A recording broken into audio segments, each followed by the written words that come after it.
Yeah, and with that, we would dive into the new R3 release, which has been beta, to be honest, now I think since about September-ish. Oh, So longer, yeah. Yeah. It's been quite a long time. July, August. Yeah. There's been, yeah, since the last release, a lot has happened. And yeah. We're going to start off with something which is actually not even in the application itself. And for that, I'm going to share my screen with you. And I'm going to take you into my user account. So you're looking at my little Mac here, and you're looking at my user account. So basically, when you log into iRussell.com, you know what you have here under support. You have our manual, which is constantly growing. We're very happy to have Ingmar on our team, who is taking care of the manual, and he's been doing huge progress in working on the manual tirelessly. So if you're looking for things, the manual has made huge leaps forward and is always a good place to start if something is stuck. And one of our main features, which we have in R3, is actually something which is hidden in your user account under licenses. So if you go into your user account and you have your licenses, you can see here, I have a Vertex license with its license key. It's released. I could now activate this onto a dongle. I could activate it onto a system directly. But what I can do now, I'll zoom in a little bit here. I can now go ahead and I can give this license an additional username and password. So let's say you're a rental company. I can see we have one or two of them in the call. And you maybe have a bunch of freelancers, which you want to assign a license, give them a license to do a show, but you don't want to give them your company credentials. So you can now actually go ahead, type in user, and then give them any password you may want, and then send that freelancer, for example, the license key, the additional username, and the password. And what they can do then, they can actually activate their license using that username and that password in their Vertex software. It doesn't work for dongles, but it works for software licenses. And what the absolute beauty and latest feature we have is you can actually do this for a certain amount of time. So if you activate the checkbox user time license, you have a start and an end date. So if I go to start, I'll use today's date. And then I go to the expiry end date, and then I'll use today's date. And maybe let's go for 1 week. This license, if I press save, will now be available to be activated with this password, with this username and this password for this period of time. So the user can then activate it, let's say on the 13th at 12 o'clock. It will then run until the 21st. And on the 21st at 12 a.m., it will disappear in the users, whoever received the license credentials in that person's Vertex software. It will disappear. It will go back into a trial mode, and the license will be back in your user account. It doesn't matter if that user is online or not. It doesn't matter if the computer is connected to the internet, if it's maybe in a truck. It doesn't matter. It will simply self-destroy itself and be available in your user account again. So this is a very, very straightforward solution to share licenses also in between users. So you can either send someone a license who would like to work with Vertex, or you can ask someone, hey, I need a few play licenses more for a certain event, and then they can share them with you with no risk, so to say, that dongles which have to be sent by mail or which get lost, all of that is pretty much covered. So that's the first main new feature we have in Vertex, not in the software itself, but in your license account, which you can go to details of your license, type in a username and a password, and if you want a time frame in which this license can then be activated. Of course, keep in mind, this only works if your license is not activated somewhere else yet. So it has to be a released license. So it has to be paid for and thus released, and it has to be available, so not locked onto a dongle or a system, and then you can share it with whoever you may want to share. The license sharing works only on a per system basis, not on a dongle basis. This is something to keep in mind. Perfect.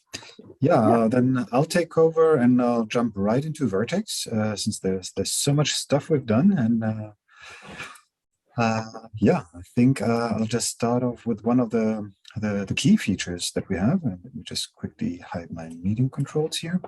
So yeah, the UI looks pretty much the same as before. We've touched up a little bit on a couple of little items like the content tiles and so on. So just bring in some simple content here, little crocodile, and just places here on the timeline. And what I want to talk about is the new feature called presets. You will see it here in the Project Explorer. And presets are made to recall and to assign a certain set of values that you want to reuse and assign to multiple items or multiple clip containers or multiple objects in different places. It's mainly designed for animatable properties, so for for values like positions or anything that you would normally create a keyframe for, and they would replace the keyframes. So in that case, for example, I'll just take this image here, position it. For example, I'll move it up here. And I think, okay, this is scaling. This is a setup that I like, and I might want to reuse that. These settings in different places later on, since this is an important picture-in-picture position. So I can right-click on any property. So I can also go to the parents, like the transform or position rotation. I can right-click here and say create preset. And here it will ask me for which properties do I want to create the preset. In my case, all I want to do is position and scale. And I can also pick and also see the values here and also select those if I want to have them or not in the preset. Then I have two options. I can create the preset, or I can create and directly assign the preset. In my case, I'll simply create the preset. When we look at the preset, we can go into the Project Explorer, select the preset, and here you will see the sources and assignments. Currently, there's no assignment, so the preset is not in use on any clip container or anywhere in the software. If we look at the sources, we have the transform position X, Y, and Z. So we see the values that are dialed in. And maybe I bring in some other content. Here, this one there. We go here, and I can now assign the preset to this other content if I'd like to. So in that case, simply drag and drop the preset on here. And then it'll ask me if I want to assign the entire preset as it is, or if I just want a part of the preset. So I could disable the positional scale. But in my case, I want to assign the whole thing, and it brings it here. So if I go back here, could also take in the preset, assign it here again, and assign preset. And this way, I have my preset locked in for both positions. And for example, if I decide, we want that pip position on the other side, I take the position, put it over here, and we check on the other side, it takes over the values. So this is a really nice feature to organize certain positions or values that will reoccur in the show, and they are independent from clip containers. All they know is they know their sources and their source positions, and you can assign them to clip containers or to targets. So there are multiple assignments here. You can also release the properties, and you will find these features in the right click. And once a preset is assigned, you will see this orange underline on a property, and you can also use the tooltip, and it will tell you, it's preset number 1 that is currently assigned here. If you want to release a property, you can go to the preset submenu here. You can update, you can change the values and update the preset, or you can unassign that property or apply and remove the property from the preset. That's also possible. The create preset also works on the top level. So I did it now on the property. You can also right click here and create a preset for the entire clip container or unassign. And in that case, I can take entire categories and enable them. So this is another way of how you can create and assign presets. So basically, the main reason to use presets is really to assign things, let's say in a relative way. So for example, you can always position a clip container at -500 pixels and size 0.5. But if you want to change it, you have to change everything individually. And the preset is a bit like a relative value, which you can say, let's call it my pip position top left, for example, as we see here. And if that changes during your process, maybe God knows what, the screen size changes, it's too big, too small, you can globally change a lot of things with the preset. And let me just jump in quickly and show you something. The big main difference is actually between having presets, and maybe some of you know that we have something called a template, which I won't go into right now. The preset has pretty much a life of its own. So it has its own category in the Project Explorer. You can click on it, and then as Jan showed, you can edit it completely independently from everything else. And what I personally love, for example, I go ahead, throw it into the timeline, grab this, move it around, rotate it, maybe a bit smaller, turn it like this. Perfect. That's the way I want it to look. I know design is always a choice. Go to create preset. Don't want the pivot. I just want these three. Create preset and assign. So you can see now I have this preset created and it's already assigned to my content. I can now deactivate or release a certain point. So I can go to my Z, to my Z value, and I can now say, okay, I want to clear. It's under preset. Yeah, sorry, I misclicked. So I can release this. So I can now change this, and this is just released from the preset. So this is not listening to the preset anymore. It's taking the value I entered. But if I go ahead, bring in my crocodile and bring in my preset number 2 I just built, this will still have the rotation, which I entered. It's still in the preset. It's only for this clip container. This has been removed. If I want to have this everywhere, I can now do a right click. I can go to preset and I can say, update that preset and reassign it to this clip container again. So if I press this, you can see it's got orange again. And if I go back to my crocodile, this has now also lost its rotation. So you can work on multiple levels with presets. You can really lock parameters to a preset, but you can also remove them or release them, as we say, at any time and override them, because maybe you have 50 logos and only 3 of them have to have a different position. So presets can be absolutely fixed, but you can also release them and control them independently. I think the key idea is here that you can use a preset in its entirety, or you can use it in a partial mode, so you can just pick certain properties out of it to use them. So this is completely up to the user and to how you want to set this up. So if you want to have presets for position only, or if you put position, rotation, scale together, or other properties, and later on you just decide which properties you want to apply or assign or filter. Another nice feature is that you can enable or disable the assignments and sources. So via the right click, I can, I have the choice to enable the assignments or disable them, and just temporarily, and I can put them back. And since the preset will store the assignments in itself, so they're not deleted, you could reassign them later on. This is another nice trick. If you want to delete the source or the assignments, you would do this here. Any questions to presets? If you do, just go ahead and type them into the question field in Zoom, and we'll gladly answer them for you. Otherwise, I would say, look at a few more things in the UI. We have done a lot of UI enhancements, and I would say one of the most prominent ones you'll see if you go into the Systems tab. So projects grow complex. There's a lot of things which change, and so we've inserted colors at points where we think it definitely helps. So, for example, the systems now have a color icon which shows you, is the system okay? Is the sync okay? If you would switch it into full screen or control view, you'll get a little icon. It's pretty much the same icon as we use at the lower right-hand corner, which will turn green if everything's okay. If systems are connecting to each other, they turn orange. If for some reason they are not sync or not connected, they turn red. So pretty much at a little glance of your eye, you get some color. And then we decided to, kind of expand on that. And the big thing was always this audio running, on which audio device are things running. So you probably know that we have a little mute button in the lower right-hand corner. This button now has a VU meter. So you can see it has 2 values, W for wave, so your headphone jack, and A for ASIO, so your synced audio card, be it Dante or an RME or a Focusrite.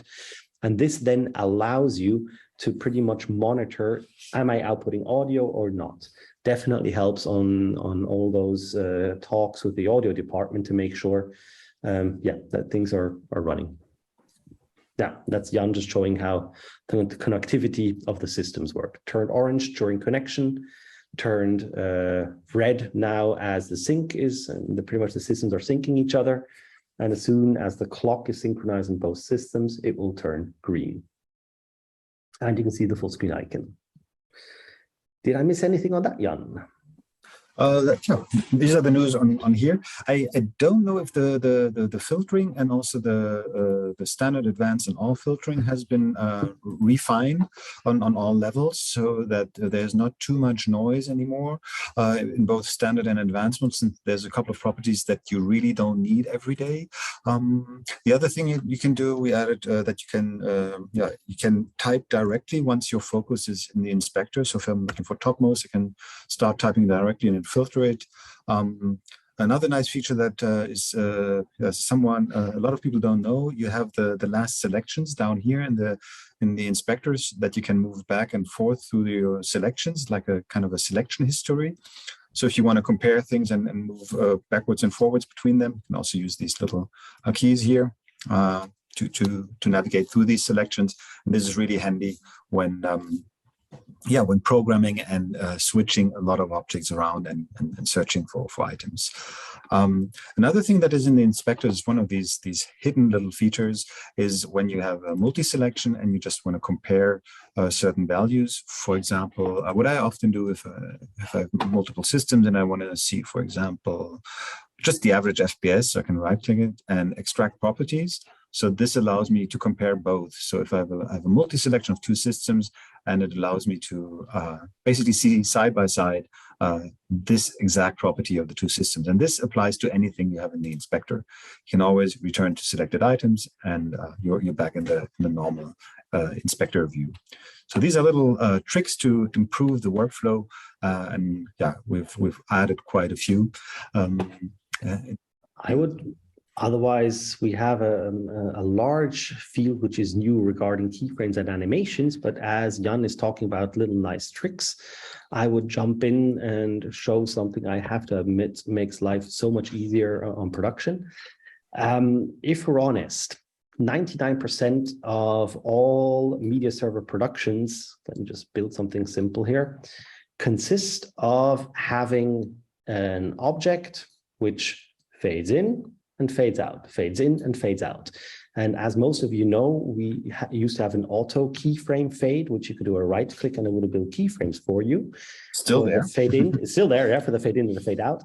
But the big problem was it was keyframe based. So if I did this for a clip which was 10 seconds long, replace it by a clip which was 30 seconds long, my keyframes didn't fit anymore. And we've added something new, which is a keyframe independent fade in, fade out. So I can say auto fade in, 0.5 seconds, auto fade out, 2 seconds. And now this clip will fade in 0.5 and will fade out in 2. If I change the length of this clip, it will remember that behavior. So it's not locked to keyframes anymore. It's completely independent.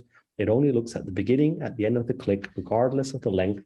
And this is an absolute time saver on a lot of, especially corporate productions. Right click, fade in, fade out. That's all you have to do. And of course, the keyframe tools are still there.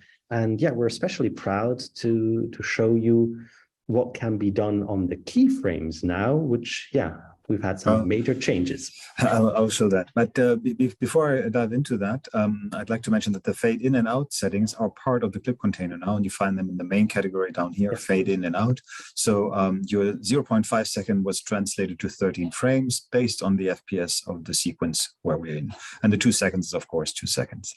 Yeah, regarding keyframes, up until today, or the last release, when double-clicking on a clip container, you would open up the keyframe editor, and it used to be the larger view. If you double-click again in that section, you would see the curve editor of the keyframes. but we were also asked to show a more compact view of this. So this is one step of it. And to just use the good old auto keyframes, I'll just put them in here. So we have the summary up here of the keyframe. It also shows you what it is, what the keyframes are. You can also double click and it will show you the two keyframes now. So we have multiple keyframe tracks that you can edit independently. And you can see them on top of each other. But what if you needed more? So you want to see also the X position animation. So normally, if you want to just choose a property, you would click on any of these names to access any keyframeable parameter here. But if you want to add something, if you hit the Control key and click on it, you see these checkboxes. And these checkboxes allow you to bring in, for example, the X position at another track down here, and you can open this one up and do your animation here and see it in relation to the other keyframes. So this should be much more convenient to really have multiple keyframes and animate it and edit it simultaneously while watching the other tracks that you're working with. Yeah. And of course, as there's a lot of new features inside of the keyframe editor. Let me just jump in here quickly. So when we see this here, I can now, for example, move to a certain position, press the button K for a keyframe to get a keyframe, put it there. Then if I have the clip container here, I can always simply pull, I'm on the right one, yes. Oh, sorry. You need to use the X position. There we go. I can simply go ahead and I can change this value and it will build the keyframe for me as well. I can click on the keyframe and I can edit the keyframe here. So for example, if I need it to be exactly 375 pixels. So I have a very, very easy way on how I can access the keyframes, be it from the editor, from the value in the clip container itself. Even if you want to build a new keyframe, right-click, add keyframe will do that for you. And in here, of course, we still have the functions as you know them. For example, go to a Bezier curve, which you can then give that keyframe animation a curve and animate it in every way you may need it. Speaking of which, there was one feature that was requested by a couple of users.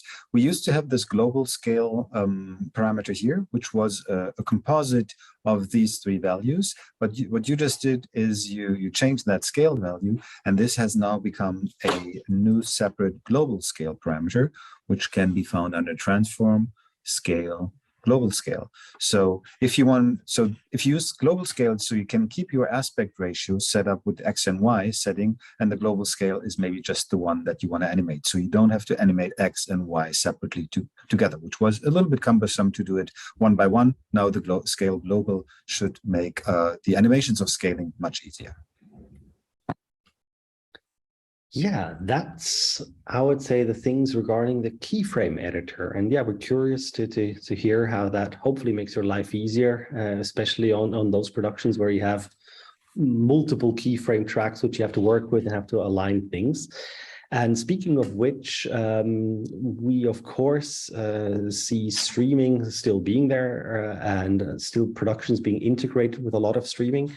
And for that reason, we have massively expanded our capacities for taking in and sending out streaming content. So we always used to support NDI with alpha channel in and out, but now we've added a few more. For example, you can receive and send SRT streams. Great protocol to distribute a stream over a public network as the internet, for example.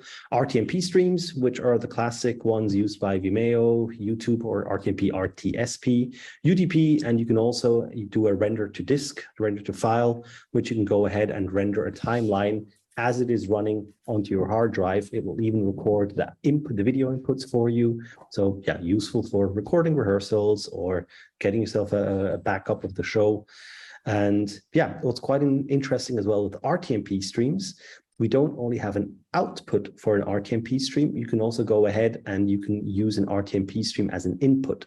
So for example, if somebody else is streaming something to YouTube under content, you could do a right click and you could have a content asset called a video stream, which you can actually take a video stream from YouTube, from Vimeo, from wherever, directly into Vertex and use it as a content asset. Yeah, just one more note about the streaming. For those of you who have seen our previous webinars, the output streams work basically on the surfaces. So a surface that is rendering on a machine can be used as a streaming output. And here, these are just different protocols that can be used, or the render to file mechanisms to send out that data from that surface out to the network. The UDP streaming, I have to say one more thing about, that's more for local networks, while the others are also made for internet streaming if required. Okay. So that's that regarding the streaming. And as we were talking about SRT, SRT isn't only used for streaming. Maybe some of you have heard of SRT in a context of subtitles. And we've had quite a large amount of global installations, which a lot of content had to be pushed from A to B. And then having content with burnt in subtitles is always a huge transfer issue, because you have to pretty much transfer the whole file. And so we have added a SRT reader for SRT subtitles. You can pretty much export them from any what is it called? From any software, Final Cut, Premiere, and DaVinci Resolve. You can choose a font, choose a size, choose a background color, choose a way the text is aligned, and you can embed SRT streams directly inside of Vertex. And yeah, it makes life a lot easier if we have multi-language versions of movies which have to be shared over, for example, multiple locations. So SRT, a new asset we have in Vertex, a new content asset, which can be used for closed caption subtitles. So you have the full scaling, styling capabilities for the font, for the background. That's what I was setting up here. So this can be found in the SRT content tile or content selection. Another new content asset is the placeholder. So this one we will find under patterns. Placeholders can be used if you don't have the content ready yet, but you want to have an additional placeholder that you want to use, and you can type in a custom name in case you get the content later. So this is just another simple helper tool. So I'm always happy to add these, since these are really easy to add for us, and it's this is my custom title. The reason we actually had this, we had a project which had an insane amount of different content, and they didn't have anything yet. And the creation of templates, of placeholders in Photoshop is of course always possible, but it's you have to switch the program, you have to do something else, and then there was pretty much that's where the idea came from at the production. There was a director there who just kept on saying, oh yeah, and then we'll have that file. And then the operator just went ahead, right click, create placeholder, typed in what the file name was going to be, put it on the timeline. And then at the end, had a good overview as well, because what's also new, which brings me to that part, we'll just jump over into the application quickly. Everything we have in our inspector here now has new functionality when it comes to filtering. So I can switch into a list mode now, which I can now sort in these categories by length, by creation date, by size. I have a search function, which I can, for example, look for all my JPEGs. So this has been massively expanded, a bit like the Windows Explorer. And of course, now you can see all of the assets you have here. For example, my custom title. And then, of course, you here see the name. So at the end of the day, the operator could go ahead and say, okay, dear director, you owe me this, and this file. So yeah, it was quite fun to see how that worked on that production. Also regarding searching and finding items. So for example, if you right click on a clip container and you just want to inspect the content, there's a new pin item to inspector. and it will show you all the references. For example, the clip, the crocodile, the main content, and if the mask would have a content, you would see that as well. And this would pin just that particular content to an inspector so that you can access its properties. So this is a very quick way to access a particular reference, and you can also do it, of course, on the right click on here. So on every reference property that has a link to another object, you have the pin crocodile to new inspector. Or, for example, if we would do this, for example, on a surface, we have, for example, these reference properties. I could right click on here, and there's a select, and here I could choose which output, for example, I want to assign to it. So this also makes the drag and drop much easier, especially if you have many systems. So this saves a lot of time to apply and filter the UI better and to speed up the workflow. Also, in the drag and drop targets, you can also type things in. So, for example, if Jan goes there, he could now type in system1 dot output 2 or system 2, whatever system you may 2 have. dot output 1 in that case. So I'm guessing if I look at the list, most people already know what scripting is.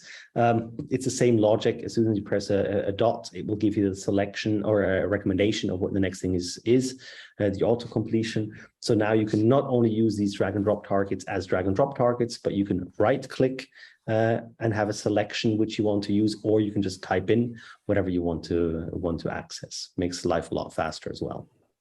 One more thing regarding content, since we have images here, and we also we already supported re-encoding of videos. The images can now be resized. So there's a resize function here to create a new content. So for example, if you need a lower resolution of a content, you can type in a new resolution, whether it's, I don't know, 1920, 1080, and or even smaller, then it gives you a nice downscaled, high-quality version of it. Some people may ask themselves, why do I need that? I can simply reduce the scale. That only works to a certain extent. So for example, if you have very fine, let's say a logo, which has fine lines in it, and it gets supplied in, let's say, 8,000 by 8,000 pixels, but in your project, you need it in 20 by 20 pixels.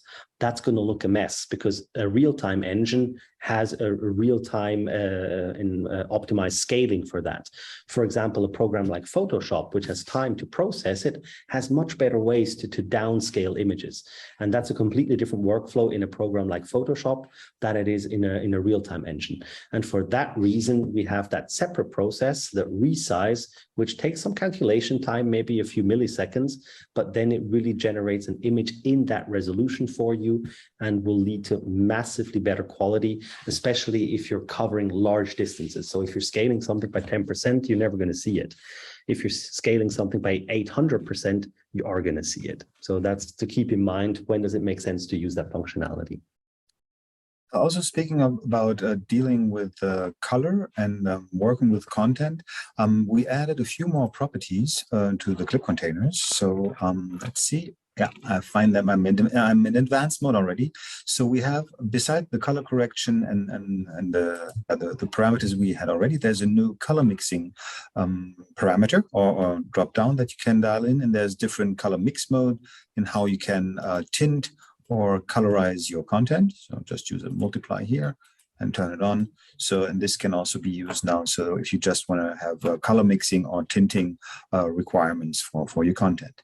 And we had that request as well from a couple of users. If you want to work with 3D LUT files, these are lookup tables, then we also support lookup tables as files. So just go to my, let's see what we have here. Some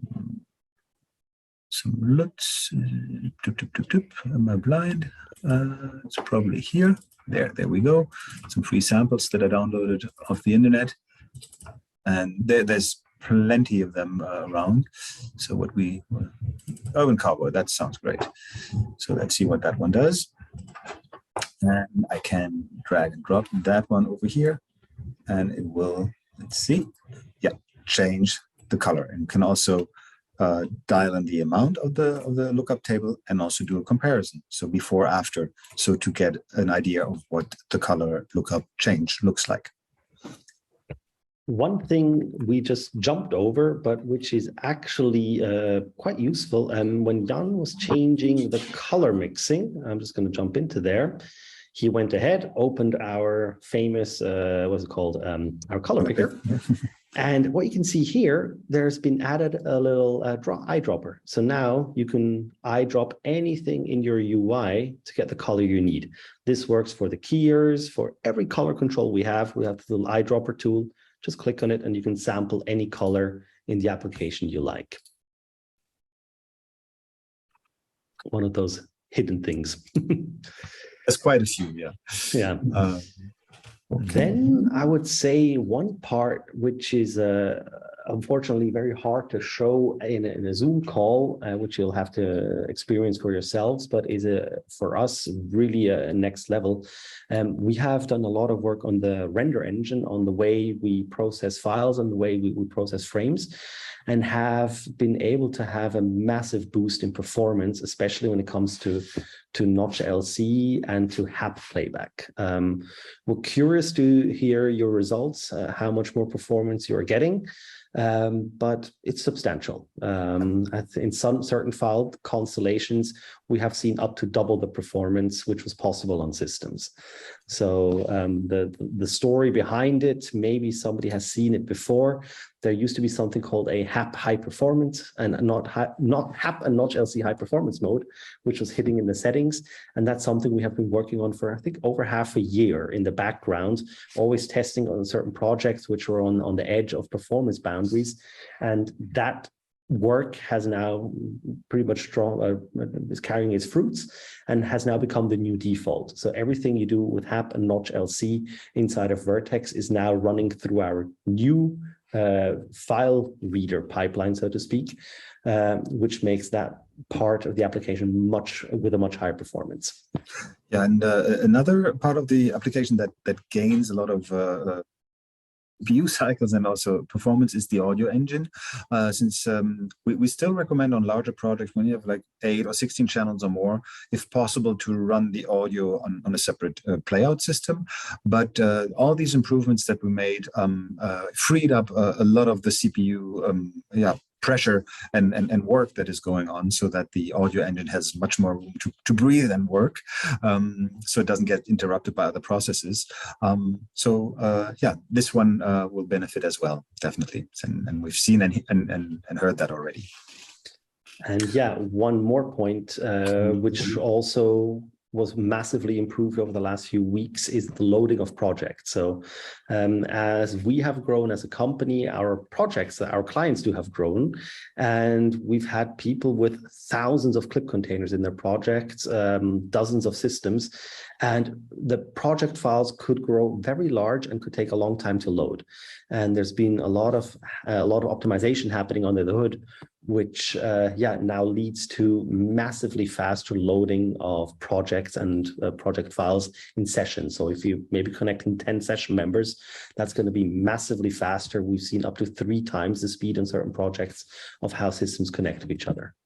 What you might see when you load a project that has a lot of items, a lot of clip containers, a lot of different object items from the Project Explorer, at some point, if there's so lots of clips, lots of groups, lots of devices, you will see multiple progress bars, and that will show you the parallel loading of Vertex now. Since in the old days, we were all loading all the objects one after another, and now we have implemented a whole new level of parallelism for the loading end, which also speeds up the startup time of session members and the reconnection times.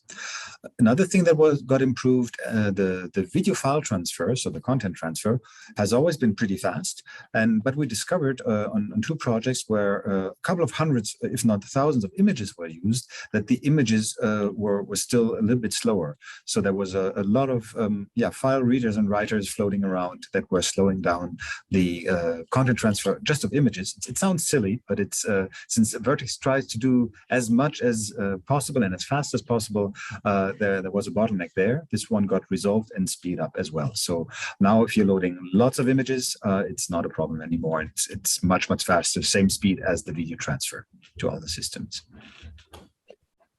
And then I would say, before we go into some questions, one last thing, which has become also as projects grow, is the whole theme of backup. So how do we backup systems? How can you manage backups? And in the backup menu, you will now find a backup configuration tab, which allows you to define two states, the state main and the state backup. So for example, I could say my system number one, as in a regular state, is rendering system number one. And then if it, for example, we have a backup state, I could tell it to render system two. Or if my master in my regular state is system number one, in a backup state, I could tell system number two to be the master. Or, for example, route the audio from a canvas to another audio system, to another system with another audio card. So all of the backup management, which used to be a bit spread out, it was there, but it wasn't that easily accessible, has now moved into a backup configuration tab, which you can now configure for each entity, a backup and a show state of how you want things to work. Under the hood, it works like that. So if you look at the systems properties and you go to the backup category, here you will see there's an audio backup system and an audio system, also render system. And here are the use audio backup or use render backup. And with these, you can switch between the two or tell to use the backup. That's what these buttons do, basically. We have already been asked by some of our beta testers to put main backup switch buttons in these categories, and we'll probably add that in one of the next versions. So yeah. I would say with that, we forgot one thing. We Did forgot we? one thing. Yes. For those of you who are using Vioso, Vioso is now running the latest Vioso 6 version. So we upgraded to the latest version that got released, I also think 3-4 weeks ago. This is now also fully implemented and supported. So Vioso 6 is there as well. So, any questions you may have? I see. First one, can I script backup? Yes. So backup state changes can be scripted. So as most of you know, Vertex has a scripting engine, which you can assign commands to buttons, for example, in a control view, to a stream deck, or just save them as a script. And that you can then automate as well over a script. Okay, we have a beautiful one. Copy script name. I'll hand that one over to Jan. There's a function we actually didn't talk about. Someone has probably seen it in one of the beta versions. So copy script names is for that. I'll quickly open the script editor. So what it does, if you're interested in the name of a property script name, since behind that, instead of typing the whole name of a particular property, you can right click on any of those and get their script name, and he will offer to you copy script names. And here it does it because there's just 3 from the scale, but I could also do it on the fade, copy script names, and we'll give you that one. And you can paste it anywhere in the scripting fields. Paste. So this saves you a lot of time to do this. And what I was looking for is the drag and drop operation. This is something that we have to look into. This should work because this is a side feature of the copy script names. Yeah. While we are at scripts, let's see if we can also inspect individual items here. So that with F12, so we can see there's the script container. So you can directly open or bring this into the inspector. That is possible. Or you can navigate between scripts over here. So if you have multiple, that's also possible. One of my favorites is the F12 function on scripts in buttons. Maybe I'll give you this a quick look. See, it should be script 1, and I can always go in and go to F12. So you can use the F12 button also to navigate through a script. So if you are in a button or somewhere and you have a script and you want to inspect it, you want to know, okay, what's behind it, you can click on it, on the name, hit the F12, and it will load that script into the inspector so that you can see where this was coming from. Or if I want to know this clip container 5, it does it this way. And if I want to move back, I can navigate back with this inspector history. So this allows you to quickly dive into scripts and follow the code flow or how scripts were linked together. Okay. Any further questions? Here's one more question regarding preset. Is it possible to assign a default preset per track? Let's see. We had templates per track, and I think, we have a default preset that you can load into a track. So every time you load in new content, the preset can be applied from there. Which is kind of handy. Good question. Definitely. Yeah. Otherwise, if there are no more questions, thank you so much for taking your time tonight. And we look forward to your feedback as always. Please let us know what you like, what you don't like, what we can do better, what you need. We always look forward to your feedback. That's what brings Vertex forward.